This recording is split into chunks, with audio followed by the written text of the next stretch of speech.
ఇక్కడ బండి సంజయ్ గారు కొన్ని వ్యాఖ్యలు చేస్తున్నారు. ఇప్పుడు జరుగుతున్నటువంటి యావత్తు తెలంగాణ రాష్ట్రంలో ఒక మరో ఉద్యమానికి తెరలేపారు.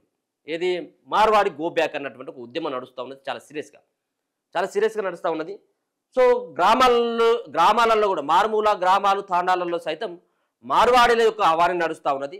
సో వాళ్ళు బిజినెస్లు చేసుకోవడంతో పాటు వాళ్ళు దాడులు కూడా పాల్పడుతూ ఉన్నారు. వాళ్ళని కట్టడి చేయాల్సిన అవసరం ఉన్నది.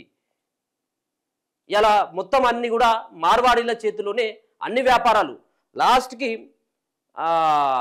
గల్లీలలో చిన్న చిన్న సంబంధించినటువంటి ఏదైనా స్వీట్స్ ఏమైనా అమ్మాలన్నా కానీ బండి మీద నెట్టుడు బండి ఉంటుంది కదా, ఇది ఒకటి ఆ బండి మీద అమ్మాలన్నా కానీ వాళ్ళు మార్వాడీసే కనబడతా ఉన్నారు. బంగారం షాపులు కావచ్చు, బట్టల షాపులు కావచ్చు, వెండి షాపులు కావచ్చు, సో హోటల్స్ కావచ్చు, ఇటువంటి అన్ని షాపులలో మార్వాడీలకు సంబంధించినటువంటి పెత్తనం ఎక్కువైంది. అదంతా కూడా వాళ్ళు గుజరాత్లో సంబంధించినటువంటి వ్యక్తులు. ఈ మార్వాడీల పెత్తనం ఏంటి, వాళ్ళని ఇక్కడి నుంచి నిషేధించినట్టయితే ఉంటే ఈ తెలంగాణ ఏదైతే ఉన్నదో నీళ్లు నిధులు నియామకాలు అన్నటువంటి ఏదైతే ఉద్యమం చేసి తెలంగాణ సాధించుకున్నామో, సో ఒక రకంగా ఇక్కడ ప్రత్యక్షంగా మార్వాడీలు కనుక ఇక్కడి నుంచి వెళ్ళినట్టయితే ఉంటే వాళ్ళ సంబంధించినటువంటి ఆ బిజినెస్ అంతా కూడా తెలంగాణ వాళ్ళే చేస్తారు. కాబట్టి ఇది ఒక రకంగా మనం అభివృద్ధి చెందడానికి వీలుంటుంది అనేది చాలా మంది యొక్క వాదన.